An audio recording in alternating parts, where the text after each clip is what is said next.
મધ્યપ્રદેશના મંત્રી કૈલાસ વિજયવર્ગીયનું વડોદરામાં ટૂંકું રોકાણ, બંગાળની રાજનીતિ પર તીખું નિવેદન। મધ્યપ્રદેશ સરકારના મંત્રી કૈલાસ વિજયવર્ગીયનું આજે વડોદરામાં ટૂંકું રોકાણ થયું હતું। આ દરમિયાન તેમણે મીડિયા સાથે વાતચીત કરતાં પશ્ચિમ બંગાળની રાજનીતિને લઈને મહત્વપૂર્ણ નિવેદનો આપ્યા હતા। કૈલાસ વિજયવર્ગીયે કહ્યું હતું કે મમતા બેનર્જી રાજીનામું આપે કે નહીં તેનાથી કોઈ ખાસ ફરક પડતો નથી। તેમણે વધુમાં ઉમેર્યું કે બંગાળની જનતાએ રાષ્ટ્રીય સુરક્ષાના મુદ્દે ભાજપ પર વિશ્વાસ વ્યક્ત કર્યો છે। વિપક્ષ પર પ્રહાર કરતાં તેમણે કટાક્ષ કર્યો હતો કે જીત થાય ત્યારે પોતાની મહેનત ગણાય અને હાર થાય ત્યારે ઈવીએમને દોષ અપાય। આ વિપક્ષની વૃત્તિ બની ગઈ છે। તેમણે ઈવીએમ અને ચૂંટણી પંચ પર થતા આક્ષેપોની પણ આકરી ટીકા કરી હતી।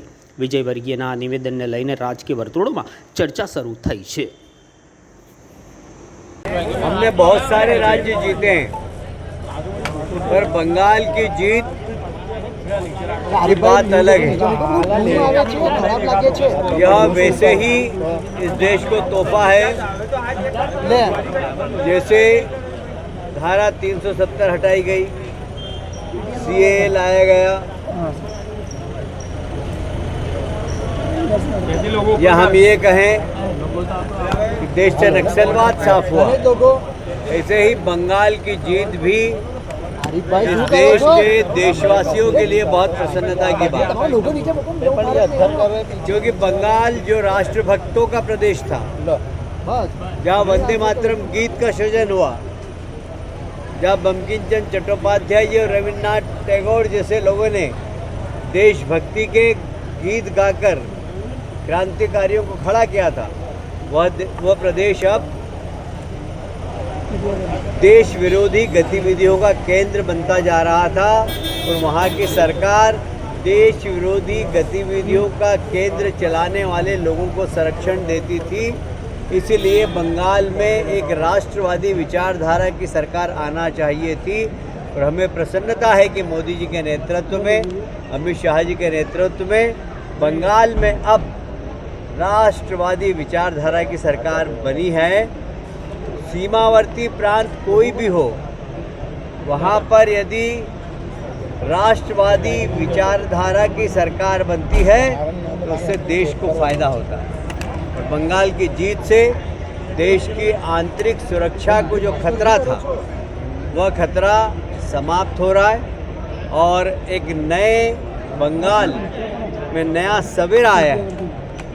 वहाँ जिस प्रकार लॉ एंड ऑर्डर ख़राब था, वहाँ जिस प्रकार महिला सुरक्षित थी, वहाँ जिस प्रकार इंडस्ट्रियलाइजेशन औद्योगिकरण समाप्त था, अब वहाँ औद्योगिकरण होगा, महिला सुरक्षा होगी और एक नए सवेरे का उदय होगा।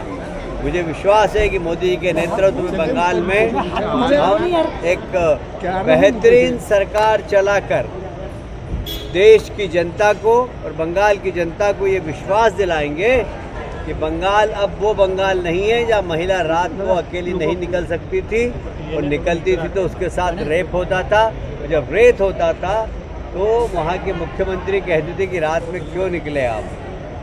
अब बंगाल व्यवस्थित बंगाल होगा, ऐसा हमें विश्वास है। और हमें गर्व है कि बंगाल में भारतीय जनता पार्टी की सरकार मोदी जी के नेतृत्व में, अमित शाह जी के नेतृत्व में और नितिन नवीन जी के नेतृत्व में बनी है। मैं बंगाल की जनता को भी बधाई देता हूँ और देश की जनता को भी बंगाल की इस जीत पर बधाई देता हूँ। मुख्यमंत्री के तौर पर शपथ कौन लेगा? मुख्यमंत्री के तौर पर गणेश बार उसमें कोई बहुत बड़ी बात नहीं है, क्योंकि 8 तारीख को अपने आप ही उनका कार्यकाल पूरा होगा। जब उनका कार्यकाल पूरा हो जाता है तो पिछली विधानसभा भंग हो जाती है अपने आप ही, और उसके बाद राज्यपाल बिना उनके इस्तीफे के नए चुने हुए प्रतिनिधि जो ज़्यादा विधायक दल के नेता होते हैं उनको बुलाते हैं और मुख्यमंत्री बना सकते हैं। और इसलिए उसमें कोई फ़र्क नहीं पड़ता वो इस्तीफा दे या नहीं दे, उनका इस्तीफा अपने आप। और एक आरोप लगा रहे हैं कि जो ईसीआई है वो भारतीय जनता पार्टी के साथ जुड़ी हुई है, इसलिए मार खा रहे हैं। देखिए, सुबह तक या एक दिन पहले तक उनके सारे प्रवक्ता और नेता कहते थे कि 200 टीएमसी की सीट आएगी, और जैसे हारने लगे वैसे इलेक्शन कमीशन पर निशाना लगाया।